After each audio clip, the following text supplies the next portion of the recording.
A black lump no larger than a clenched fist has just returned a voice that Mount Vesuvius buried almost 2,000 years ago. It does not look like a book. It looks like charcoal. Its outer surface is cracked, crushed, and burned almost beyond recognition. Opening it by hand would tear the remaining layers apart. Yet hidden inside that blackened mass were 22 columns of ancient Greek, wrapped tightly around one another and sealed since the year 79. Researchers did not unfold the scroll. They passed X-rays through it, rebuilt its layers inside a computer, and made the writing appear without touching the papyrus. For the first time, a rolled scroll from the lost library of Herculaneum has been virtually opened and read from one end of its surviving text to the other. And what appeared was not a treasure list, not a secret ritual, not a warning about the volcano. It was a forgotten argument about human nature, moral progress, and whether people can become better than they are. But the words are only the first discovery, because the method used to recover them may have opened a path into hundreds of other sealed books that have not been read since the ancient world. The scroll is known as Fursk, 1667. It came from Herculaneum, a Roman town on the Bay of Naples, about 8 kilometers southeast of modern Naples. Herculaneum stood in the shadow of Mount Vesuvius.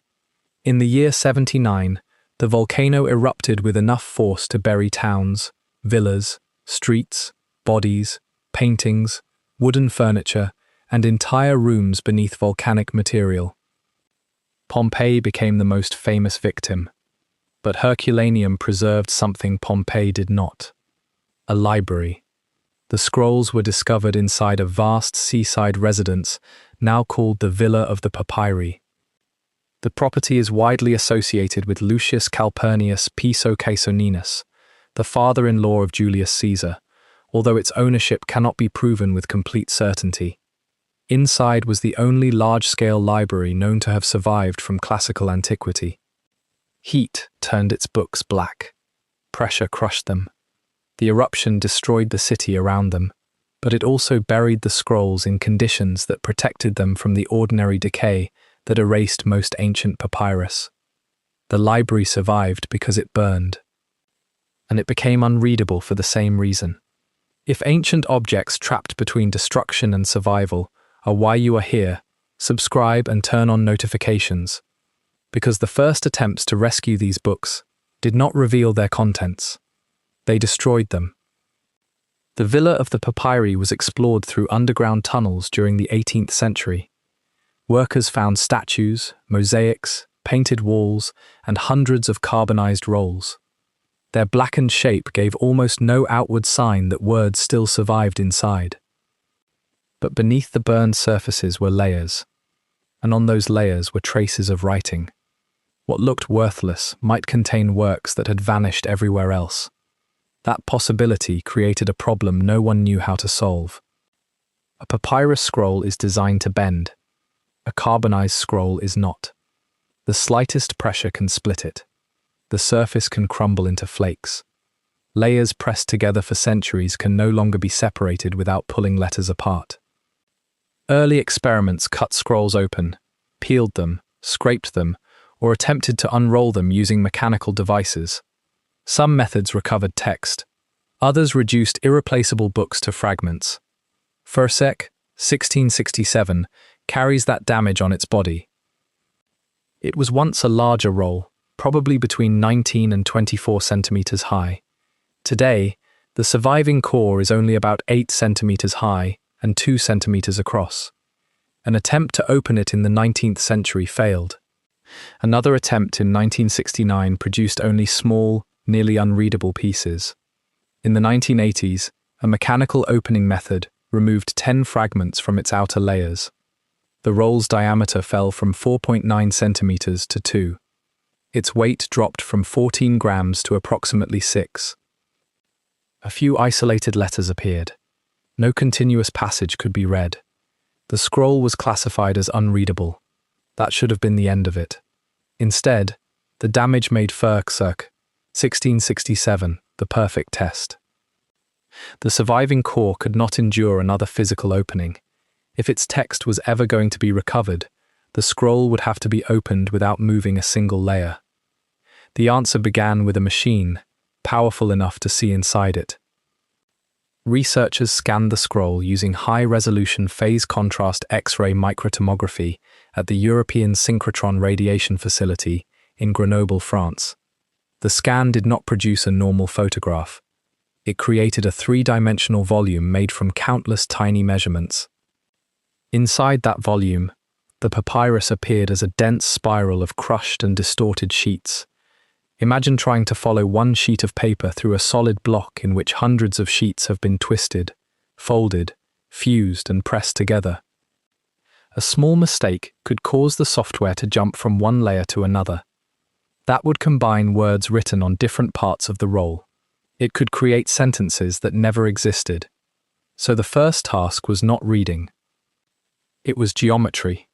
Software traced the writing surface through the scan. The team converted that surface into a digital mesh, corrected it where the layers became confused, and flattened it into a two-dimensional sheet. Only then could the search for ink begin. That created another problem. The papyrus was carbonized. The ink was also largely carbon-based. To an ordinary X-ray image, black ink against black papyrus can almost disappear. Machine learning models were used to amplify the faint differences associated with ink and make possible strokes visible across the reconstructed surface. But the computer was not given a dictionary of ancient Greek. It was not trained to guess words. It did not invent missing sentences. The models helped reveal likely ink. Human papyrologists then examined the images, compared letter shapes, marked uncertain readings, and transcribed only what the physical evidence supported. The result was a digital writing surface measuring roughly 1.4 meters from end to end. Across it were the lower portions of approximately 22 columns of Greek text. Not selected words, not one dramatic phrase. A continuous surviving section of an ancient book. For the first time, the preserved text inside a rolled Herculaneum scroll could be followed across the complete surviving core. But when scholars began reading, one absence became immediately clear. The title was gone. Ancient book rolls, often placed identifying information near the end. Perzek, 1667, contains the final surviving columns, but earlier damage removed most of the scroll's original height and much of its outer material. The author's name and the title may once have appeared on a section that no longer exists. So the machine recovered the book, but not its identity. What survived appears to be a philosophical work concerned with ethics. The text discusses human nature, impulse, research and learning, good and evil, and the possibility that human beings can improve themselves. One damaged passage appears to argue that people cannot properly understand something if they move away from themselves and their own nature. Another refers to the exhausting effort required by research and learning. These are fragments of an argument, not a complete doctrine, but they place the scroll inside a serious debate about what human beings are, how they should live, and whether wisdom can change them. Then one name appeared near the end, Aristocreon. He was the nephew and student of Chrysippus, one of the most important philosophers of the Stoic school.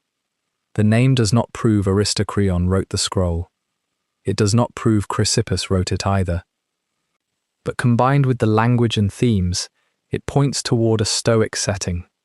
The handwriting and historical reference suggest that the papyrus was copied during the 2nd century BC, although a date near the end of the 3rd century BC has not been completely excluded.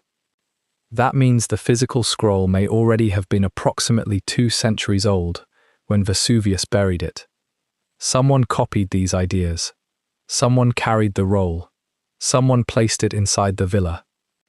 Readers may have opened it, moved from column to column, argued with its claims, and returned it to a shelf. Then the room went dark.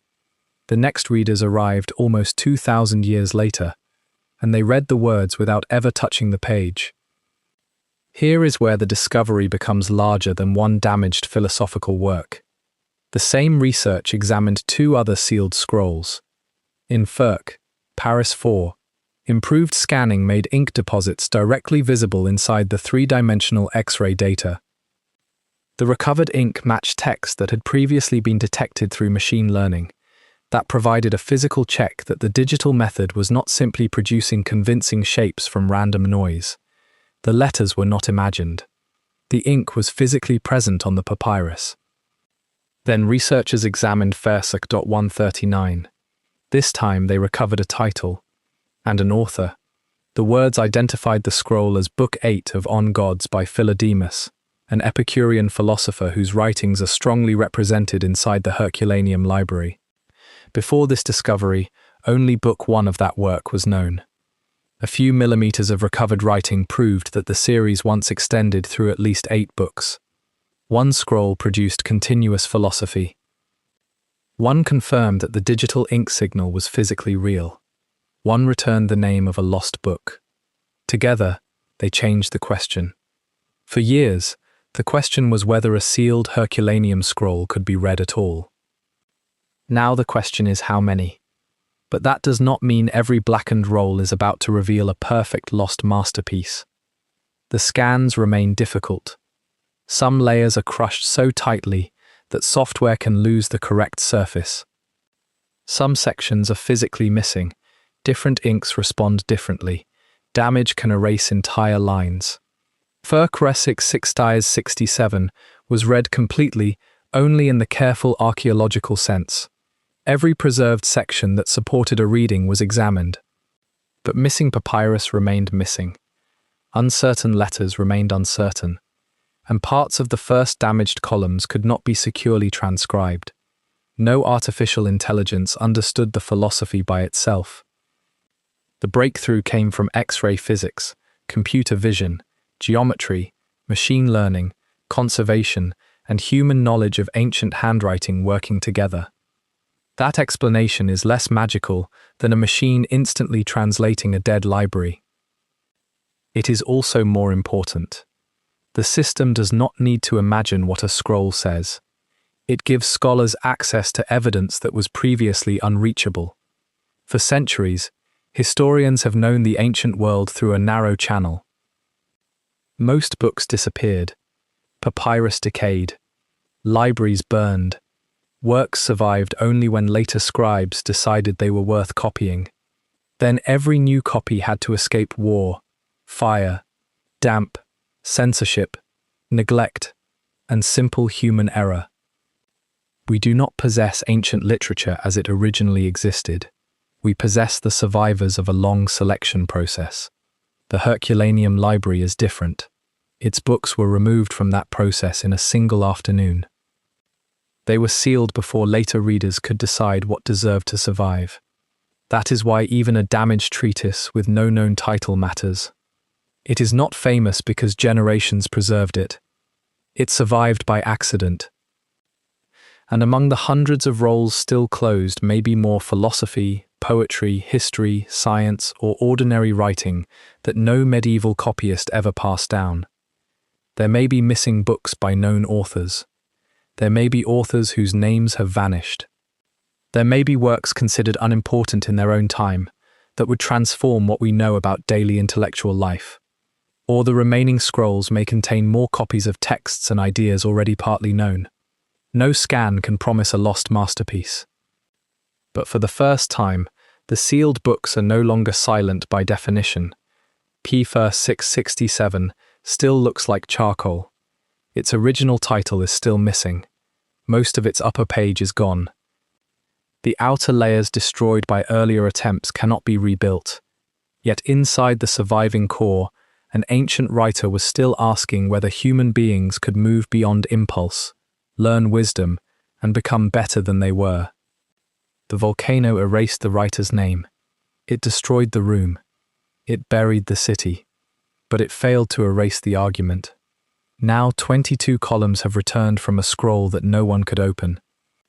Hundreds remain closed, and somewhere inside that blackened library, the next lost voice is still wrapped around itself, waiting for the light to pass through it. The next investigation is waiting on screen.